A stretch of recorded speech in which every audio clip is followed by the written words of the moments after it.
ክቡር አባታችን መላከ ምህረት ቆሞስ አባ ዘሊባኖስ የዚህ ታሪካዊ ቤተክርስቲያን አስተዳዳሪ ቤተክርስቲያንን በቅዳሴያችሁ በማይሌታችሁ በኪዳኑ በሰዓታቱ በመዝሙሩ የምታደምቋት የምታሸበርቋት ሊቃውንተ ቤተክርስቲያን መምህራን የሰንበት ትምህርት ቤት መዘምራን በአጸደ ቤተክርስቲያን ተገኝታችሁ እግዚአብሔር እንደዚህ የምትጣኑ ምእመናንና ምእመናት ንጽሐ ጠባይ ያላደፈባችሁ ሕፃናትን ጭምር በስላሴ ፍጹም ሰላም እንደምን ዋላችሁ እንደምን አመሻችሁ እንደምን እስከዚህ ሰዓት ቆያችሁ በቸርነቱ የጠበቀን በመግቦቱ ያልተለየን እኛ ከማናውቀው እሱ ከሚያውቀው መከራ ታድጎ ድቅድቁን ጨለማ አርቆ ብርሃኑን ያሳየን አምላካችን መድኃኒታችን ኢየሱስ ክርስቶስ ለስም አጠራሩ ክብር ምስጋና ይድረሰው። አምላክን ያየንባት መስታወታችን እናታችን ንጽሕት ክብርት ድንግል ማርያም ክብር ምስጋና ይድረሳት። እንግዲህ ባለፈው ስለ እንቅጭንቅጩን አውርቻችሁ ነበርና እኔ እንግዲህ እውነቱን ለመናገር ያው ይሄ ምንድነው መንገድ ላይ የዛሬው የኔ አመጣጥ የስምዖን ቀሬናዊ ታሪክ ነው የሚሆነው ማለት ነው። ዋናው ወንጌሉን መስቀሉን ተሸክሞ የሚጓዝ የነበረ ክርስቶስ ነው። ከዛ ስምዖን ቀሬናዊ ደግሞ ተደብቆ ያለ እናንተም ተሸከም መስቀሉን ተብሎ መንገድ ላይ ተያዘና መስቀሉን ተሸከመ ማለት ነው አይደለም? እንደዛ በዚህ በሊቃውንቱ ሕግ ውስጠዘ የሚባል ቅኔ አለ እና እንደዚያ ሆኖ መጣሁኝ እኔንም ያመጣኝ እናንተንም ያቆየ አምላካችን ይክበር ይመስገን ነው ባጭሩ። ሁሌም እንደምንለው ዛሬ ማን የሚባለው መምህር ያስተምረኛል ብላችሁ ከመጣችሁ ምንም ይዛችሁ አትሄዱ። እግዚአብሔር ምን ያስተምረኛል ብለን ከመጣን ግን ሳንማር አንሄድም። ምክንያቱም ቤተክርስቲያን ሁልጊዜም መምህርነቷን አታቋርጥም፣ ታስተምራለች። እግዚአብሔር በሞት ያስተምራል፣ በበሽታ ያስተምራል። በዚህ በመጽሐፈ መነኮሳት አንድ አባ ጳውሊ የሚባል እጅግ በጣም ድንቅ አባት አለና እግዚአብሔር እንዴት እንደሚያስተምር ልነግራችሁ ስለፈለጉ ነው። አባቱ በሕፃንነቱ ትቶት ሞተ። ማን ነው ይባላል አልኳችሁ? እንዴ አሁንም መነጋገር አልተለማመዳችሁም እንዴ? ሐሙስ ዕለት መጥቼ ምንም የሚናገር ሰው የለም። ቢያንስ በ3 ቀን ጉባኤ ካልተናገራችሁ ተዘግታችሁ ነው የምትኖሩ ማለት ነው እንዳል። ማን ይባላል? አባ ጳውሊ። እና አባቱ በሕፃንነቱ ሞተበትና በጣም ባለጸጋ ነው አባቱ። የሱ ደግሞ ታላቅ ወንድም አለው የአባ ጳውሊ። መቼም ቋሚ ብልጥ ነው። አንድ ቀን ሀብት ትልቅ ወንድሙ የወላጁን ሀብት ሲቆጣጠር ኖረና አባ ጳውሊ ሕፃን ስለነበረ መጨረሻ ላይ ሲያድግ ገንዘብ ጣዕሙን ሲያውቅ ወንድም አለ ማለት በል እንጂ አባቴን ሀብት ክፈልና ስጠኝ። እስካሁን እኮ ሽማግሌ ወስኖ ካንተ ዘንድ ሀብቱ እንዲቆይ የተደረገበት ምክንያት እኔ ሕፃን ስለነበርሁኝ ሀብት እንዳያባክን ተብዬ ነው። አሁን አድያለሁ ራሴን ችዬ መኖር ስለምፈልግ ሀብቴን ክፈልልኝ ብሎ ለታላቅ ወንድሙ ሐሳብ አቀረበ። ማን ነው እሱ? አባ ጳውሊ። እና ትልቅ ወንድሙ ይሄን ያህል ሀብት እኮ የአባት ሀብት ቢሆንም እኮ ተሰብስቦ የቆየ እኔ በጥንቃቄ ስለያዙት ነው አለና ለታላቁ ብዙ ገንዘብ ይገባል ብሎ ለሱ ጨመር ያለ ሀብት አድርጎ አባ ጳውሊን በደለው ማለት ነው። ትንሽ ሰጥቶ በቃ ይበቃል አለው። እንዲማ አላደርግም ሽማግሌ ይፈረድናልና ሽማግሌ ፍለጋ ጉዞ ጀመረ አባ ጳውሊ። በዚህ ጊዜ መንገድ ሲሄድ ሩቅ ሀገር ትልቅ ባለጸጋ ሞቶ ትልቅ ድንኳን ተተክሎ አገኘ እና ሰዎችን ቀረብ ብሎ ጠየቀ። ምንድነው ይሄ ድንኳን? እንዴ አልሰማህም? ኧረ አልሰማሁም። እንዴት አይነት ባለጸጋ ነበር በዚህ አካባቢ ስም የሚያስጠራ መንገድ የሚያሰራ አካባቢውን በልማት ያንጸባረቀ እንዴት አይነት ባለጸጋ ነበር ሞት ቢባል ክፉ ዳኛ ተጫወተበት አሉ እንዴ ባለጸጋም ይሞታል እንዴ አለ ማን ይሞታል ይሞታል አይሞትም ባለጸጋም ይሞታል አለ አዎ ይሁሉ ሀብት ያለው ሰው ከሞተማ እኔ ከወንድሜ ጋር በሀብት ምክንያት ምጣላበት ምን ምክንያት አለኝ የዚህ ዓለም ሀብት ከንቱ መሆኑን ልረዳ አለና ወደ ራሱ ተመልሶ ታላቅ ወንድሙን ሄዶ ወንድም ዓለም እባክህ ይቅር በለኝ እስካሁን የሰጠኸኝ ሀብትም ላንተ ይሁን ይበቃኛል የዚህ ዓለም ሀብት አልፈልገውም አንድ ነገር ግን ስጠኝ አለው ምን ልስጥህ አባታቸው በህይወት እያለ የሚጸልይባት የዮሐንስ ወንጌል ነበረች አባቴ ይጸልይባት የነበረችን የዮሐንስን ወንጌል እሷን እንድጸልይባት ብቻ ስጠኝ አለው አያችሁ እንግዲህ እግዚአብሔር በሞትም እንደሚያስተምር ነው እየነገርኳችሁ ያለው ስጠኝ አለው ትልቅ ወንድሙ አይኑ ገንዘብ ላይ ስለተተከለ ያባቱ የጸሎት መጽሐፍ ቀላል ነገር መስለው አሬችማ ምን ችግር አለ ገንዘብ አጠይቀኝ እንጂ አለና ያባቱን የጸሎት መጽሐፍ ሰጠው አባ ጳውሊ ያችን ይዞ ተሰደደ ያባቱን የጸሎት መጽሐፍ የዮሐንስን ወንጌል ይዞ ሲሄድ መንገድ ላይ ደከመው አባ ጳውሊ እና ራበው ሲርበው የዮሐንስን ወንጌል ደግሞ ውሃውን ሲባርከው የህይወት እንጀራ ሆነለት ይገርማቸዋል ህብስት ሆነለት እንዴ ከሰው ጋር እየኖርሁ እንዲህ አይነት ክብር ያገኘው የዮሐንስን ወንጌል ጸልዬ እንዲህ አይነት ከሀብት ያገኘው ብቻዬን ብኖርማ እንዴት አይነት ጸጋ ይሰጠኝ ብሎ በዚህ ምክንያት ተነስቶ ገዳም የገባ ከዚህ ተነስቶ ነው ማን ነው ያስተማረው የአባ ጳውሊ መምህሩ ማን ነው ተብለህ ብትጠየቅ መምህር ገሌ ሳይሆን ሞት የተባለው መምህር ነው ያስተማረው ማለት ነው ስለዚህ እግዚአብሔር በሞት ያስተምራል እግዚአብሔር በጤነኞች ያስተምራል እግዚአብሔር በሁሉም ነገር ያስተምራልና ማን የሚባል መምህር ያስተምረኛል ማለት ማትረፊያ ሳይሆን መክሰሪያ ነውና ይሄን ቁሜ እናንተን ተቀምጣችሁ እንዲያስተምረን ያምላካችን መልካም ፈቃዱ ይሁንልን የትምህርታችን ርዕስ የሚሆነን በሐዋርያው ቅዱስ ጳውሎስ ለቆሮንቶስ ክርስቲያኖች በላከላቸው መልእክቱ በአንደኛ ቆሮንቶስ ምዕራፍ 2 ቁጥር 6 ላይ የተመዘገበ ኃይለ ቃል ነው ጥበብ ንነግሮሙ ለጠቢባን ለጥበበኞች ጥበብን እንነግራለን የሚል ይሆናል እስኪ በሉ ለጥበበኞች በሉ ጥበብን እንነግራለን ለነማን ምንን ጥበብን እንነግራለን የትምህርታችን መሰረታዊ ሐሳብ ጥበብ ማለት ምን እንደሆነ የጥበብን ምንነት በተወሰነ መንገድ መግለጥ ነው እግዚአብሔር ይርዳን ቆሮንቶስ ሐዋርያው ቅዱስ ጳውሎስ በሚያስተምርበት ዘመን በጊዜው 600,000 ያክል ሰዎች ይኖሩባት የነበረች ከተማ ናት ቆሮንቶስ ምትባል ቆሮንቶስ የሚባለው በዚህ ሊቃውንቱ በትርጓሜያቸው በማቴዎስ ወንጌል ምዕራፍ 4 ላይ መድኃኒዓለም ኢየሱስ ክርስቶስ ሊጸልይ ወደ ቆሮንቶስ ምድረ በዳ ወይም ገዳም ሄደ ብለው ተርጉመዋል ያቺ ቆሮንቶስና ቅዱስ ጳውሎስ መልእክቱን የጻፈባት ሀገር ሁለቱ የተለያዩ ናቸው መድኃኒዓለም ክርስቶስ የጸለየባት ዋሻ ናት ሀገር አይደለችም ወይም ሰፈር ናት ቅዱስ ጳውሎስ መልእክቱን የላከባት ሀገር ግን ራሷን ችላ ትልቅ ሀገር ናት ቆሮንቶስ 600,000 ሰው ይኖርባት የነበረች ሀገር ናት ቆሮንቶስ ስልጣኔ የበዛባት ከተማ ናት ባዕድ አምልኮ የበዛባት ከተማ ናት ደም የሚፈስባት ከተማ ናት እግዚአብሔር የተረሳባት ከተማ ናት እግዚአብሔር ተዘንግቶ ሰይጣን የነገሰባት ከተማ ናት ቆሮንቶስ በዚህ መካከል ገብቶ ነው ቅዱስ ጳውሎስ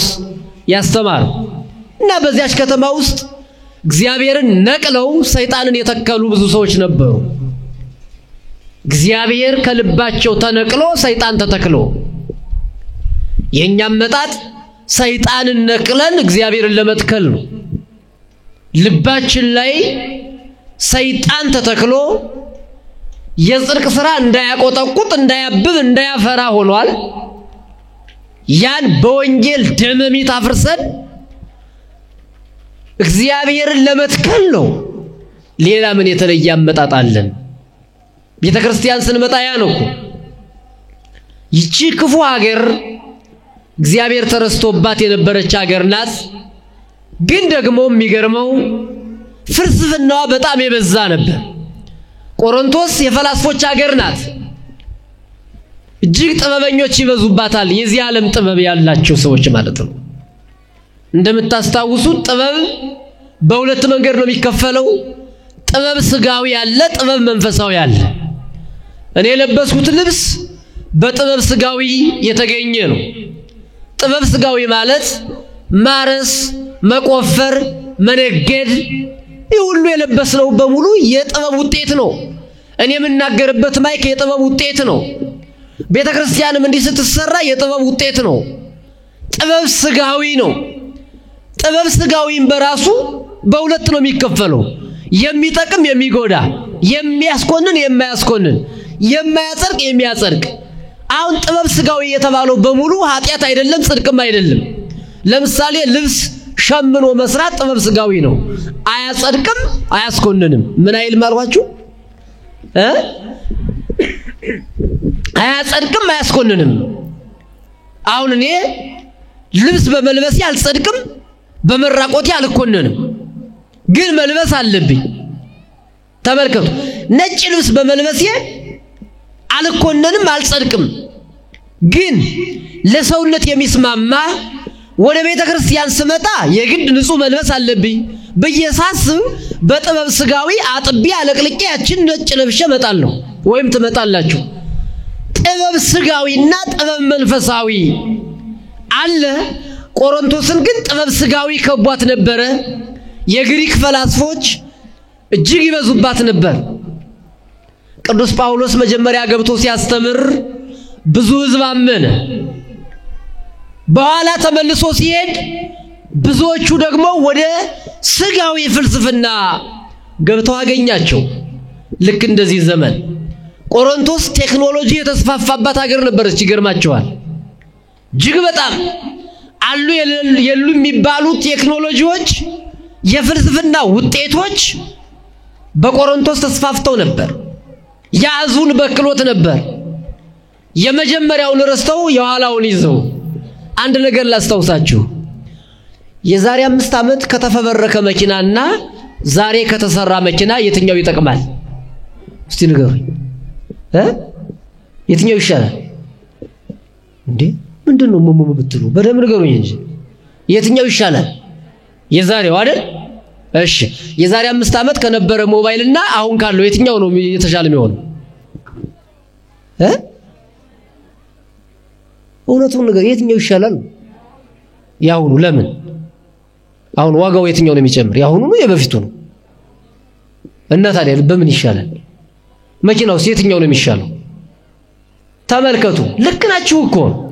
ለምሳሌ ዛሬ 5 ዓመት የተሰራው መኪና በሌትር 10 ኪሎ ሜትር ሊሆን ይችላል የሚሄደው።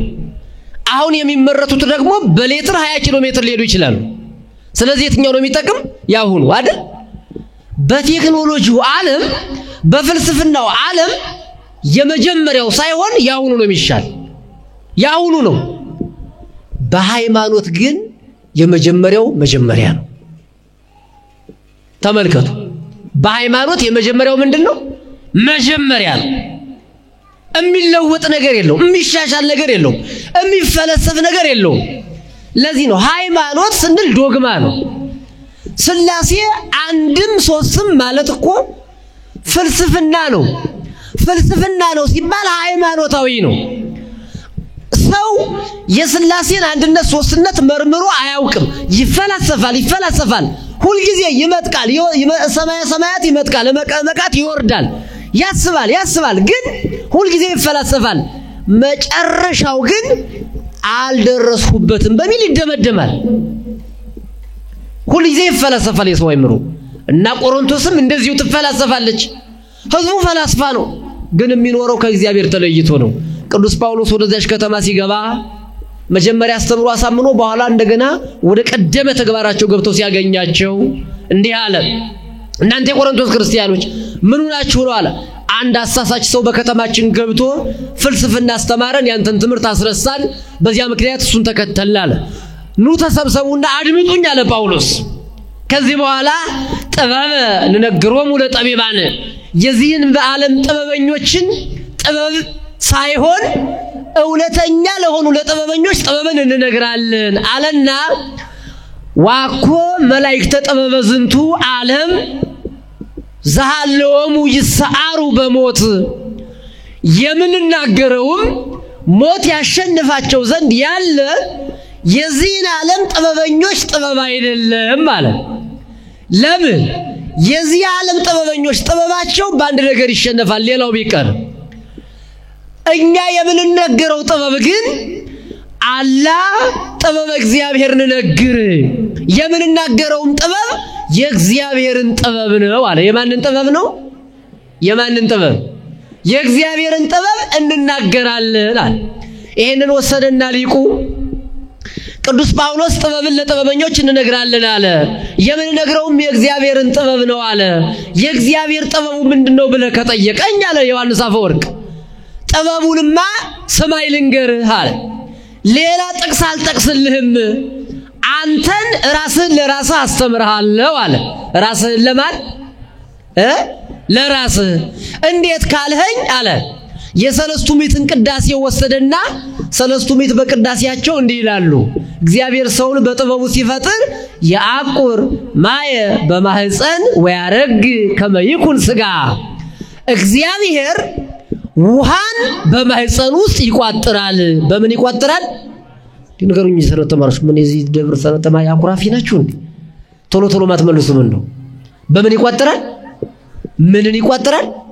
ውሃን ከዚያ ይቀጥልና ወያረግ ከመይኩን ስጋ እንዲሆን ያረጋዋል አሉ ተመልከቱ የእግዚአብሔርን ጥበብ እንዲያርገን ነው ምን ነገር አለ ውሃን በማህፀን ይቋጥራል ከዚያ ይቀጥልና እኛ ውሃ በሃይላንድ የሚሆን በብርጭቆ ቀርተን ፍሪጅ ውስጥ እናስቀምጠዋለን ከዛ መልሰን ስናወጣው ምን ይሆናል ውሃ አይደለም ይሆነው ውሃ ይሆናል ግን የእግዚአብሔር ጥበብ ውሃን በማህፀን ውስጥ ይቋጥራል ይቀጥልና ወያረግ ከመይኩን ስጋ እንዲሆን ያረጋዋል ካረጋው በኋላስ ያስር በአስራ ወያጸን በአምጥንት እንደገና ደግሞ ያገሬ እንጨት ለቃሚ እንደምታስታውሱት እንጨት ይለቅምና መጨረሻ ላይ ሊሸከም ሲፈልግ ምን ያደርገዋል ምን እንዳይሆን እንዳይበተን ሱኖ መልሱ ታዲያ ውሃውን አርግቶ ምን አደረገው እግዚአብሔር ስጋ በሉኝ እንጂ ቅዳሜ አይደል ዛሬ ምን ችግር አለ ምን አደረገው ስጋ ያን ስጋ አደረገው አለ ስጋ ማለት ምን ማለት ነው ታውቃላችሁ ስጋ ማለት ነው ፍራ አጨብጭቡለት በደንብ አርጋችሁ ፍራ ማለት እኮ ነው አያችሁ መልሱ ስጋ ማለት ፍራ ማለት እኮ ነው ደንግጥ ጠርጥር ማለት እኮ ነው ስጋ አንድ ደራሲ ምን ይላል ሰውን ስላሴ ሲፈጥሩት ስጋ ብለውት እንዲሁ ይኖራል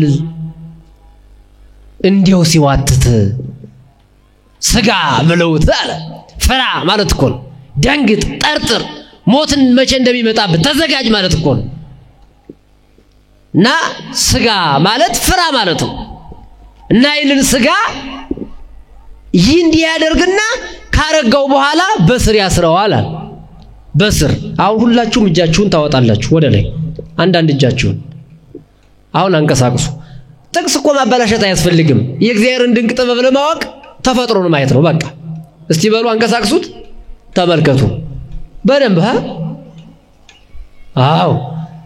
አሁን ይሄ ነው መጽሐፍ ቅዱሳችን መጀመሪያ ይህ እጅ ምን ሆነ በማህፀን ውስጥ ውሃው ምን አለ ረጋ ቀጠለና ምን አደረገው ስጋ ተመልከቱ የእግዚአብሔር እኛ ጥበብን ለጥበበኞች እንነግራለን ያለ ስጋ ከዚያ ስጋውን ደግሞ ዝም ብሎ አሁን ስጋ ይንቀሳቀሳል ምን አደረገበት ስር አይደለ ስር አደረገበት ከዚያ ስር አደረገና ደግሞ የአስር በአስራ ወያጸን በአምጥንት በጅማት ደግሞ እንደገና ያጸናዋል አለ እንዲያርጎ እኮ ነው የሚፈጥረን ይሄን አምላክ እንዲው በደንብ አርጋችሁ አመስግኑት ይገርማችኋል አያችሁ እንዲያርጎ ይፈጥራል አለ ከዛ ይቀጥልና ሊቁ ሰለስቱ ምዕት ምን ያላል በቅዳሴያቸው እንዲያርጎ ደግሞ ሰው ዝም ብሎ ስጋም ብቻ አድርጎ እንዲሚንቀሳቀስ አድርጎ መላጣ ሰው እንዳይመስል መሬት እንዳይመስል ይቅርታ መላጣዎች ቅር እንዳይላችሁ መላጣ እኮ እንደውም ዕውቀቱ የሚበዛ ሰው ራሱ ምንድነው ይባላል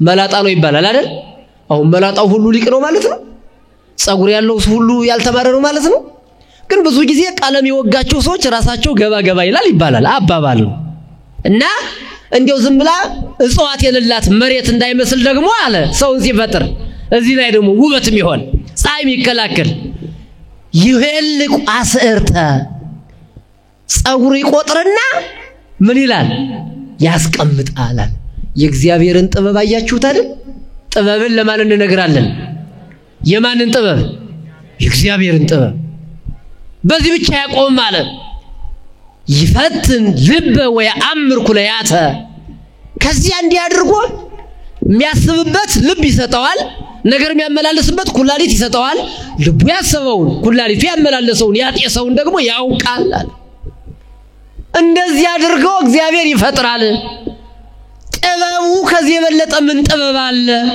አለ ዮሐንስ ይሄ ነው የእግዚአብሔር ጥበብ አለ ይገርማል ይሄንን ጥበብ አኮ መላእክተ ጥበበ ዝንቱ ዓለም ጥበበ መላእክተ ዝንቱ ዓለም ዘሃለውሙ ይሰአሩ በሞት ይሻሩ ዘንድ ያላቸው የዚህን ዓለም ጥበበኞች አይደለም የምንነግር አለ ቅዱስ ጳውሎስ ታዲያ እኛ ምንናገር የእግዚአብሔርን ጥበብ ነው ራሱን እግዚአብሔርን ነው አለ ሰውን የፈጠረበትን ጥበቡን መጀመሪያ ሰውን እንዲያርጎ ነው የሚፈጥረው ከዚህ አሳለ ሊቁ ዮሐንስ አውንም ሲተረጉም እግዚአብሔር ሰውን ሁለት ጊዜ ፈጠረው አለ ስንት ጊዜ በጥንተ ተፈጥሮ ከአራቱ ባህሪያትና ባህሪያተ ስጋና ከሶስቱ ባህሪያተ ነፍስ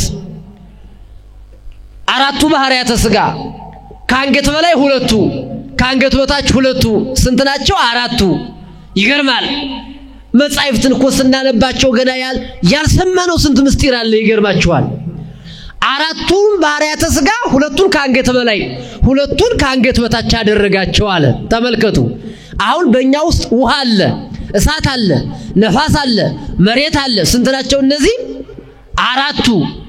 አራቱን እንግዲህ ባህሪያተ ነፍስን ትተን ባህሪያተ ነፍስን ብንተው አራቱን ባህሪያተ ስጋ ሁለቱ ካንገት በላይ ሁለቱ ካንገት በታች የሰለጠኑ ናቸው ይላል መጽሐፍ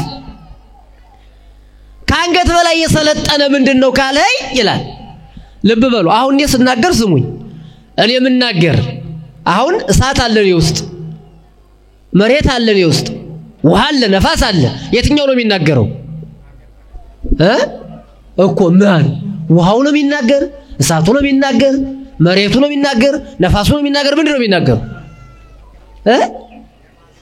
ነፋሱ አረክ እሺ እሳት ሳይናገር መሬት ሳይናገር ተመልከቱ የሚናገሩ ሁሉም ናቸው ተስማምተው ነው አይጣሉ መሬትን የልናገር አይልም እሳትም የልናገር አይልም ነፋስም የብቻ አይልም ምክንያቱም እርስ በርሳቸው ካልተስማሙ መጠፋፋት ይመጣል ማለት ነው የእግዚአብሔር ጥበብ የሚገርመው በዚህ ነው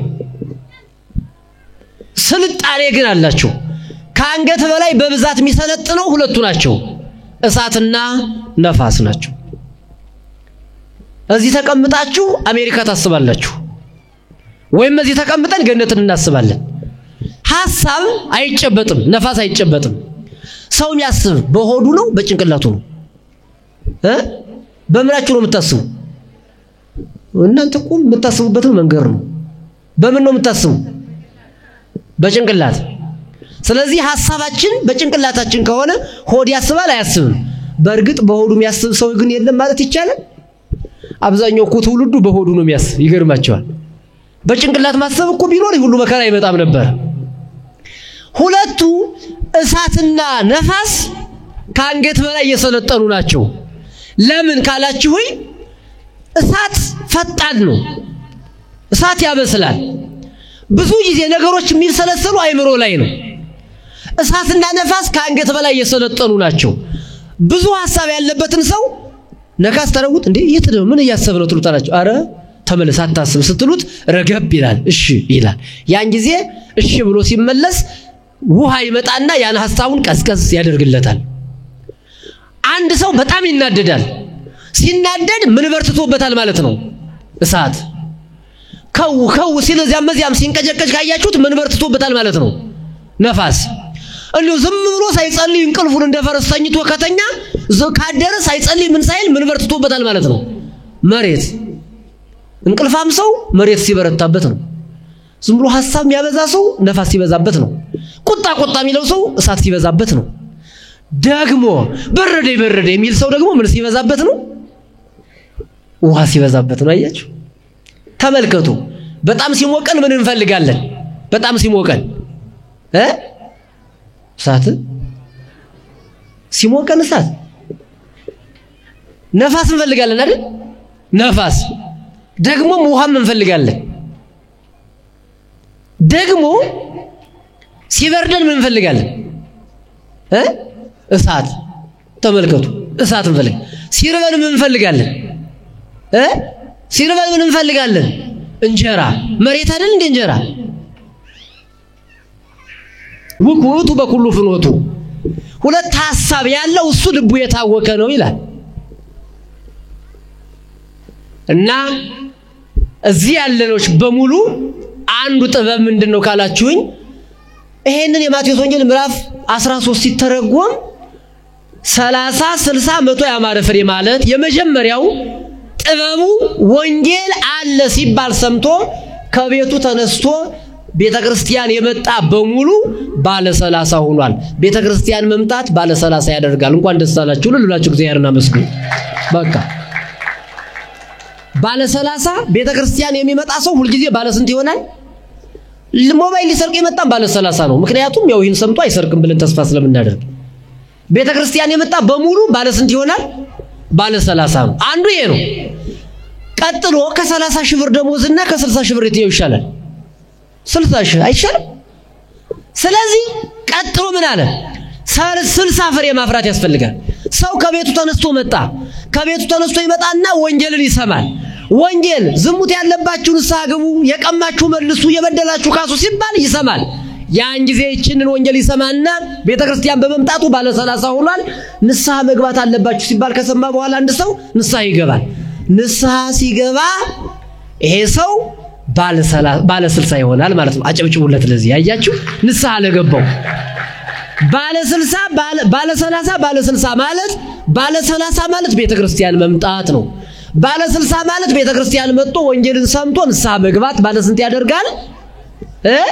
ጥበብን ለማን እንነግራለን ለጥበበኞች አንዱ ጥበብ ምንድነው ቤተክርስቲያን መምጣት ሁለተኛው ጥበብ ምንድነው ማደማደሚያችን ይሄ ነው ሁለተኛው ጥበብ ጥሩ ጥበብ የሚባለው የትኛው ነው ንስሐ መግባት ከዚያ ቀጠል ሰው ንስሐ ከገባ በኋላ 60 ፍሬ የተባለ ባለ 60 ፍሬ ንስሐ የገባ ሰው አሁን እስቲ ንስሐ የገባችሁ እጃችሁን አውጡ ብንባል ችግር አለ ቤተክርስቲያን የመጣችሁ ብለን አንጠይቅም ለምን ስላየናችሁ ንስሐ አባት የሌላችሁ ብንል ሌላ ጉዳይ ነው ስለዚህ ባለ 60 ለመሆን አንድ ሰው ንስሐ አባት ሊኖረው ይገባል ንስሐ ሊገባ ይገባል ማለት ስለዚህ ሁላችንም ለንስሐ እንድንበቃ እግዚአብሔር በቸርነቱ የንስሐ ልብ ይስጠን ከዚያ ንስሐውን ከጨረሰ በኋላ በመከረካን የጸና ሰው አባቴ ንስሐን ጨርሻለሁ ምን ላድርግ ብሎ ይጠይቃል ልጅ ቀድም እንዳልዋቸው ሰው መችስ እንጨት ሲለቅም ወሎ ሳያስር ይሆናልን ዋናው ማሰሪያው እኮ መሸከሚያው ስጋው ደሙ መቀበል ነውና ልትቆርብ ስጋው ደሙ ልትቀበል ይገባል ይለዋል ከዚያ በኋላ ቤተክርስቲያን መጣ ወንጌል ሰማ ወንጌልን ከሰማ በኋላ ንስሐ ገባ ንስሐ ከገባ በኋላ እግዚአብሔር ይፍታ ይባልና ተጠምቆ ምን ይሆናል ይቆርባል ማለት ነው ስጋውን ደሙን ከተቀበለ በኋላ አንድ ሰው ባለ ስንት ሆነ ሳታቋርጡ አጨብጭቡለት ይሄ ባለ 100 አያችሁ 30 ቤተክርስቲያን መምጣት 60 ወንጌል ሰምቶ ንስሐ መግባት 100 ንስሐ ገብቶ ምን ማለት መቆረብ ለቆረበ ሰው በደንብ አጨብጭቡ ለቆረበ ሰው አይው ያልቆረቡት ክፋታቸው አያጨብጭቡ ይገርማቸዋል አጨብጭቡላቸው በደንብ አርጋችሁ አሁን ደግሞ ንስሐ ለገቡት በደንብ አርጋችሁ አሁን በጣም የምትደምቀው አይቷ ናት ቤተክርስቲያን ለመጡት የምትለው ናት ቤተክርስቲያን ለመጡት በሙሉ አጨብጭቡ ቤተክርስቲያን የመጣችሁ አላልሁም ጥበብ ለጥበበኞች እንነግራለን ማለት ይሄ ነው በቃ ባጭሩ ሌላ ትርጉም አንነግራችሁም ለኔና ለእናንተ ጥበባችን ለጥበበኞች ለክርስቲያኖች በድንግል አማላጅነት ለምናምን በእግዚአብሔር ቸርነት ለምናምን ለኛ የመጀመሪያው ጥበብ ቤተክርስቲያን መምጣት ነው። አሁን በዚህ ሰዓት ሌላ ቦታ ብትሆኑ የሚያገኛችሁን አታውቁም ነበር። እግዚአብሔር ጥላ ውስጥ ግን ስንሆን ይሄን የመሰለ ክብር እናገኛለን። ከዛ ቀጥለን በሰማነው ወንጌል ንስሐ እንገባለን፣ ባለ 60 እንሆናለን። እግዚአብሔር ደስ ይለዋል፣ መላእክት ደስ ይላቸዋል። ቀጥለን ስጋውን ደግሞ ስንቀበል ባለ ስንት እንሆናለን? ለዚያ ክብር እንድንበቃ ያምላካችን መልካም ፈቃዱ ይሁንልን። ይቆየን። እግዚአብሔር ይስጥልን።